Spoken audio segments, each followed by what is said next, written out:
Hey everybody, I'm Steph Orm at Emmanuel College, and I forgot the name of the podcast there for a minute. All right.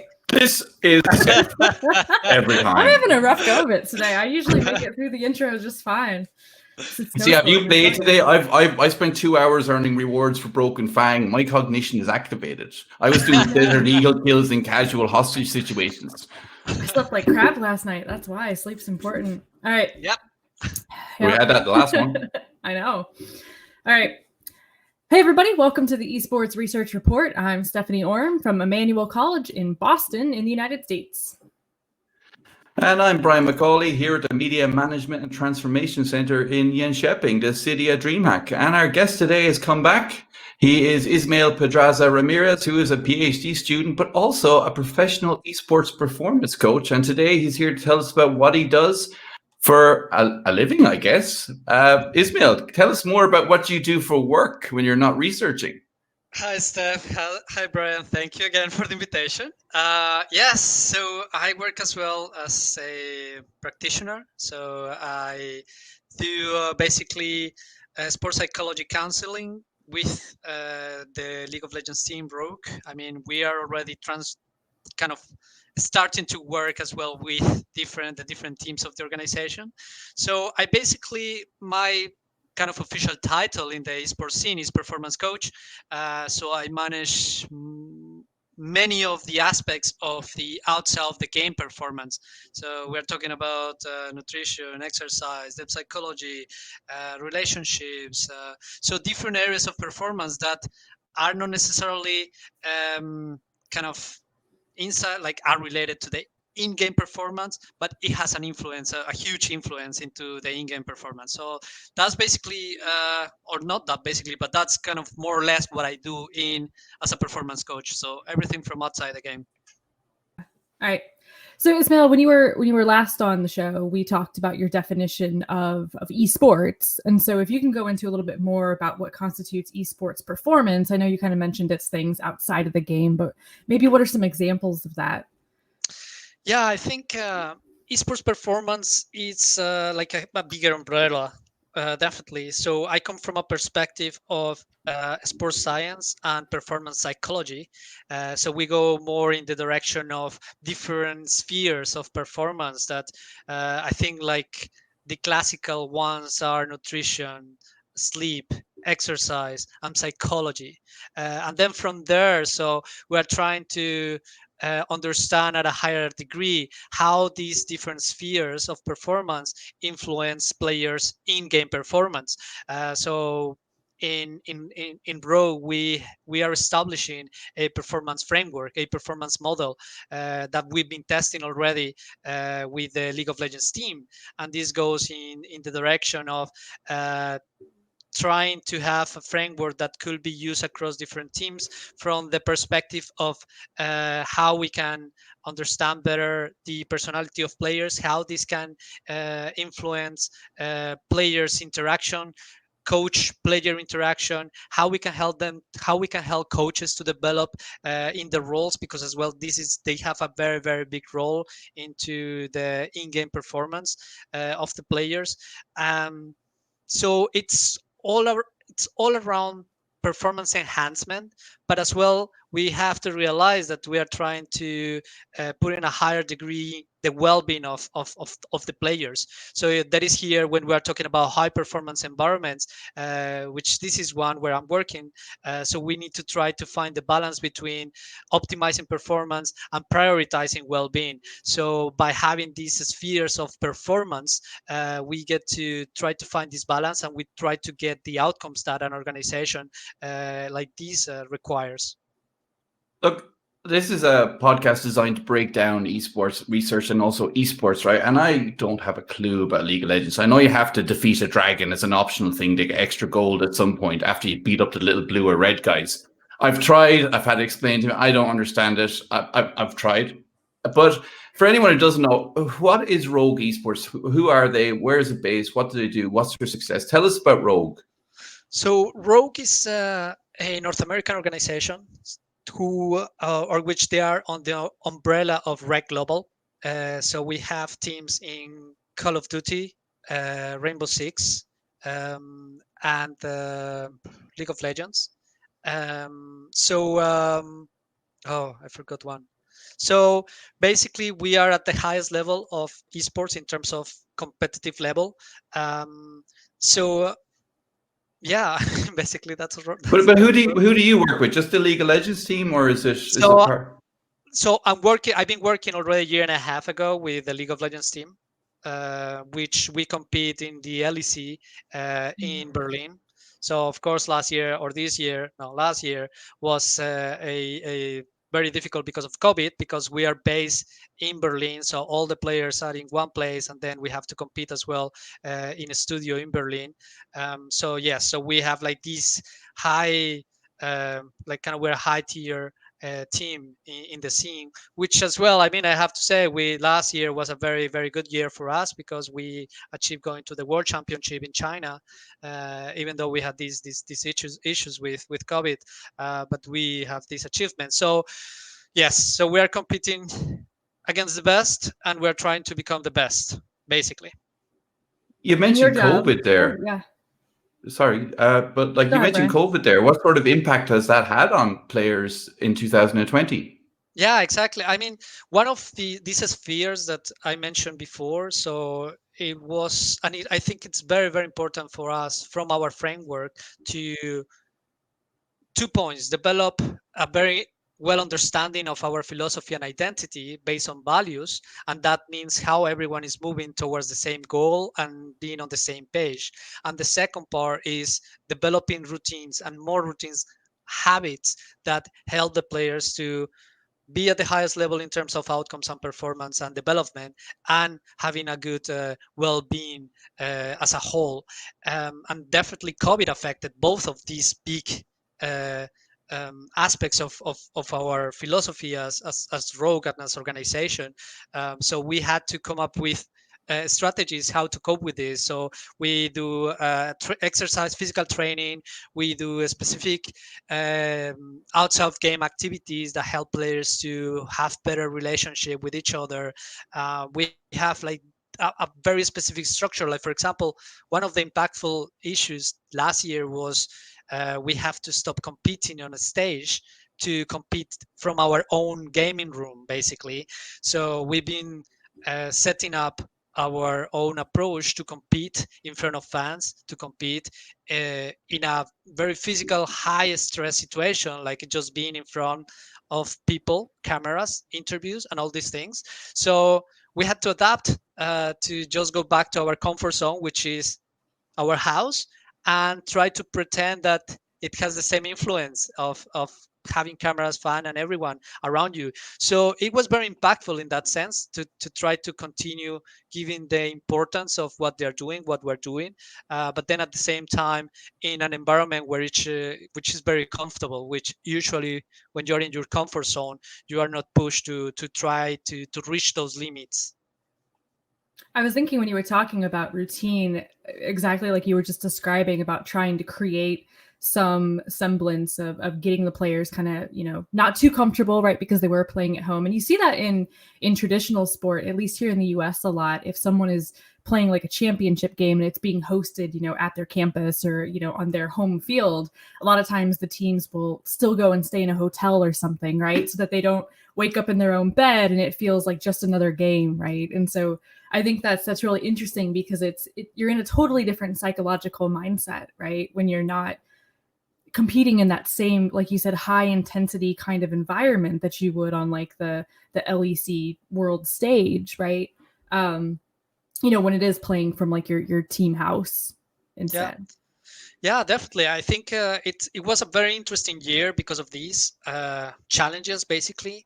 And the important thing, maybe for this podcast, is that my approach as well is very research evidence, or is evidence based approach, the one that I have. So I am implementing different strategies from research in traditional sports, because we don't have much research in terms of theories or practices in esports. This is just what is happening right now, right? We are trying to develop this, and one of these approaches is from a high or from a holistic perspective, which means we are considering the macro and the micro environment. That means we consider everyone as a whole, people who are in the house, the building itself, and how this affect the performance of the players. So then we are talking here about adapting, right? We understand what is of our comfort, but then at the same time, we need to try to understand how we can move the pieces to try to push each other to not being that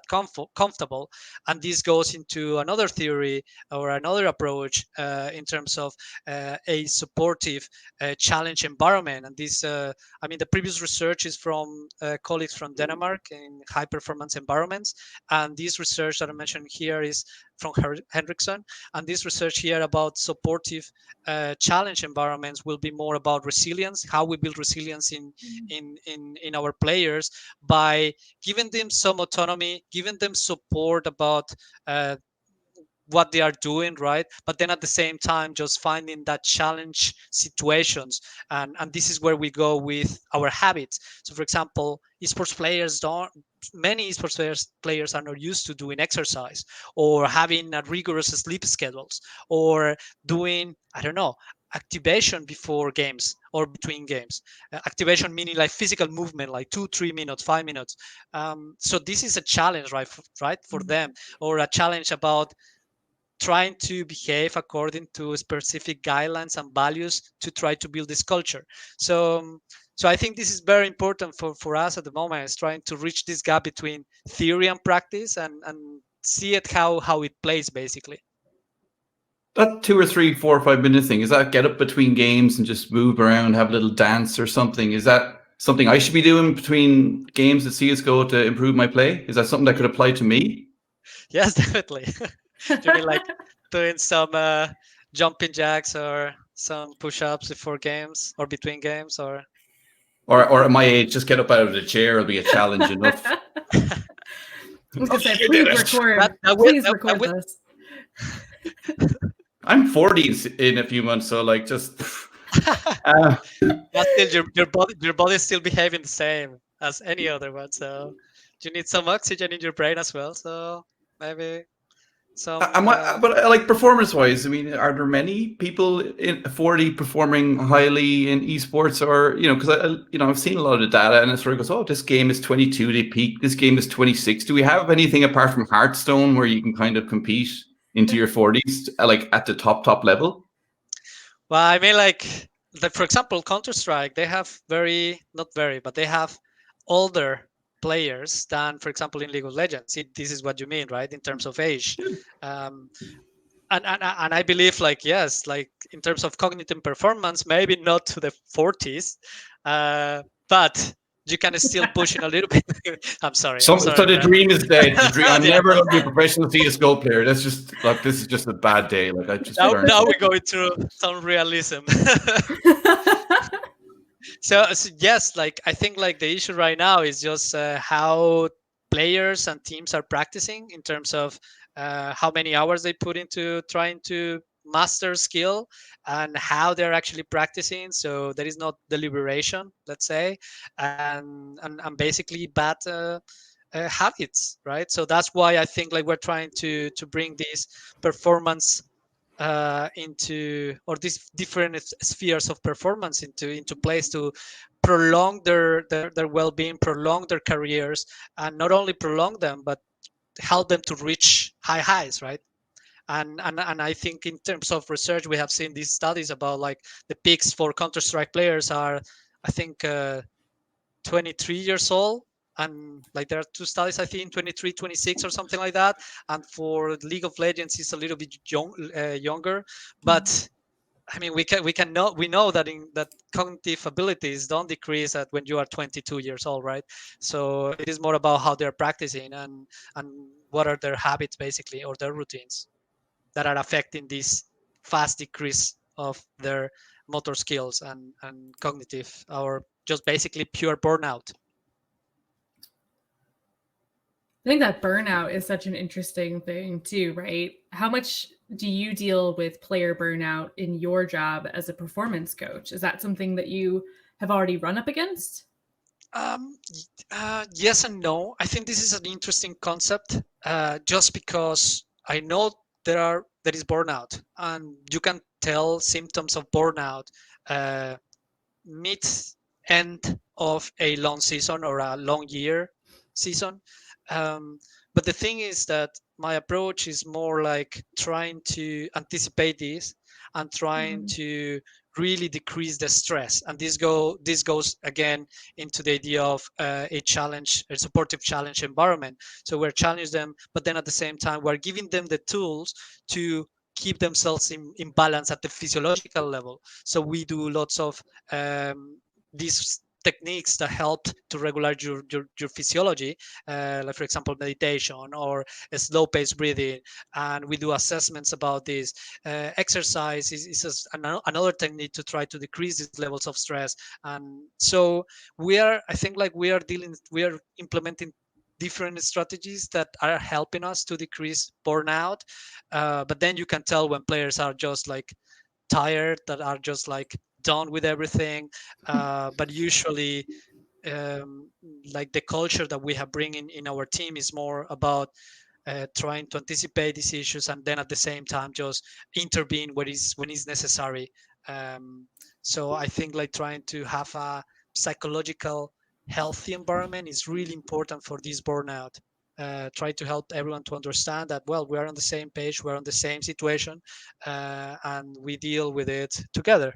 So this is basically something that helps a lot to avoid it, basically. I mean, the precision needed in esports as well means that burnout can affect it a lot more. If I'm playing football and I'm playing badly or I'm tired, I'm 100 kilograms, I'll shoulder charge the guy, put him on the ground. I can kick the ball out. I don't have to be top performers to be engaged in the game. But at the high level of esports, and having learned a lot from practicing CSGO about I don't even know, pixels that you can be off in a movement. I mean, is that something you really, really have to catch, or is that something that you can see from data that a player is approaching burnout? Yes. I mean, we are not at that level at the moment, at least in League of Legends, as far as I know, as far as how we deal things in Rogue. But definitely, you can tell like patterns in terms of decrease of in-game performance, and this is an indicator of a symptom or a potential burnout of a player. But I don't think you need to go that far away by just implementing one of the best strategies, which is observation, and trying to recognize or trying to understand and identify how your players behave on a normal basis. And then you are able to recognize when something is off, right? You need to go into details of your own environment, how if it is a toxic environment. I feel like esports as a whole is a toxic place, and just because we are not educated enough to help to understand that, well, these esports players, professional players, are already in such a high pressure, they are in such a stressful environment that they not need more, black bash from fans or from outside people into how they perform and what they do. And then as well, they are very young in terms of how to deal with these things. So I think the you can have of course, and we need to develop these performance indicators that I think we talk about it before in the other podcast, to help us to understand when something is off in terms of performance. But then at the same time, looking into the environment, educate our people, and that means everyone in the macro micro environment, which are coaches, managers, players, in terms of what is burnout, how are good practices in terms of relationships, and even in-game performance in terms of how you are training, and all putting all these pieces together, like you are going to understand a little bit more how to avoid these issues. I was in Katowice once, and I met some of the management team for one of the top CS:GO teams from a European country, and I was just talking to the team manager, and I asked him, "So what have you done before this tournament?" And he said they were training 16 hours per day for a couple of weeks beforehand. And to me, I mean, I couldn't play a game for fun for 16 hours anymore, and I definitely couldn't do my job for 16 hours. I barely do it for a few hours. I'll edit that bit out. No, but like, where do you stand on this on the level? Because that just sounds insane to me, and it sounds like detrimental. Yeah, no, definitely. This is the thing with esports, that you can practice, you can play without having the pressure of your body, can cope more with it. Like in traditional sports, you play soccer, basketball, football, whatever.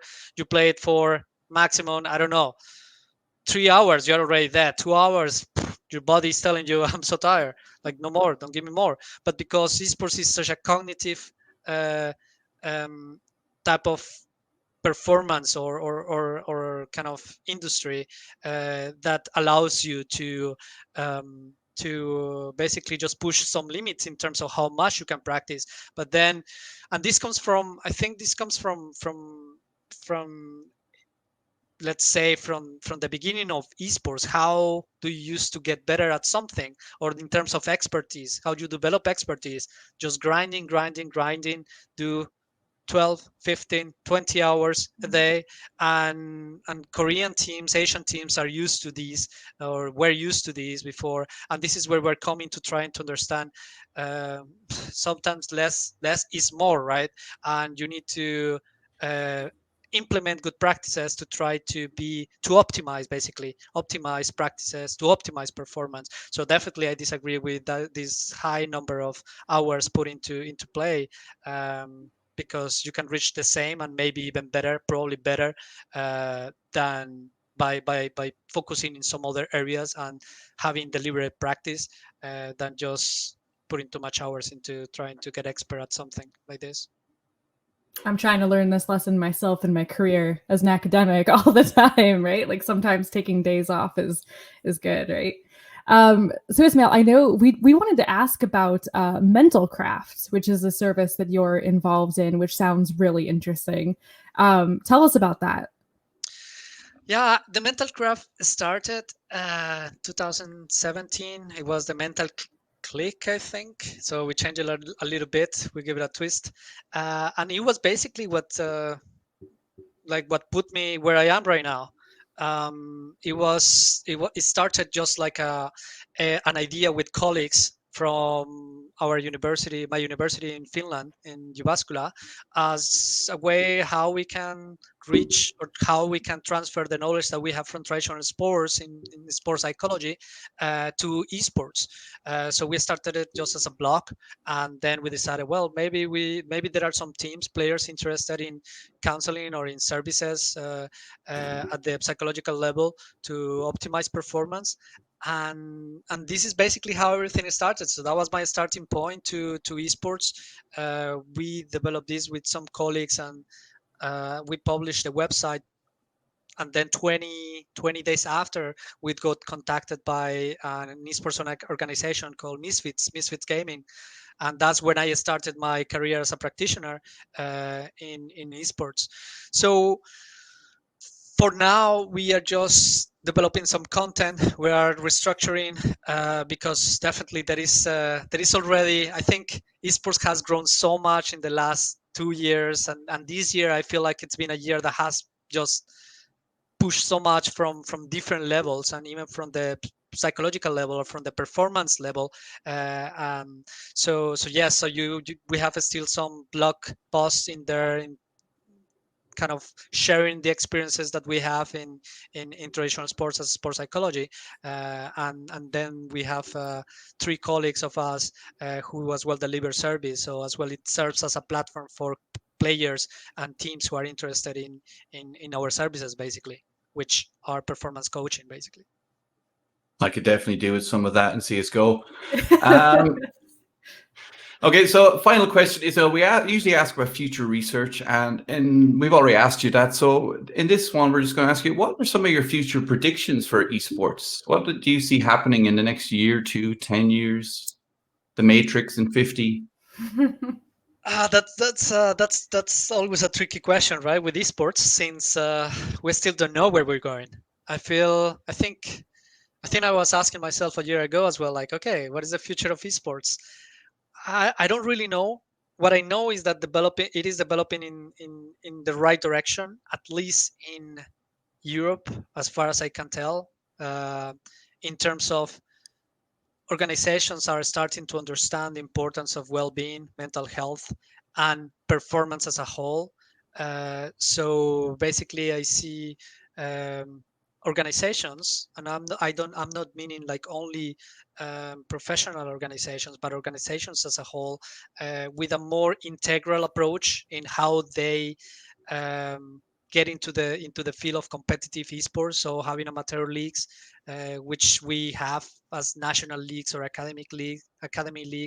But I think the important part of the development is start integrating even more these other areas of performance that I feel like this is already very aware from many sides, in comparison with traditional sports that we took, I don't know, 15 years or more. I don't know. I can't remember how many years to understand that you needed a personal trainer, a physical trainer, a fitness trainer, or even that sports psychology might be beneficial for the development of like athletes and players, right? And we are just at this point, and I think we have reached this point already in esports, and I see it this just more as a structure approach from different organizations, and help to educate everyone in this kind of beautiful environment about how to behave in terms of competition, in terms of the fan bases that we have. And I just believe that it will be more structured in terms of how we're doing this business, basically. Awesome. Well, thank you so much, Ismael. It's been a pleasure having you a second time on our show. I think the work you're doing is fantastic, and I hope to see lots more from you in the future, and I think we will. So thanks again for joining us. And for everybody who's listening, we will have links to all relevant resources, ways to contact Ismael, learn more about Mentalcraft, attached to this video. So thanks for listening, everyone. Thank you so much. Thanks, Ismael. Bye-bye. Seven, 7, 8,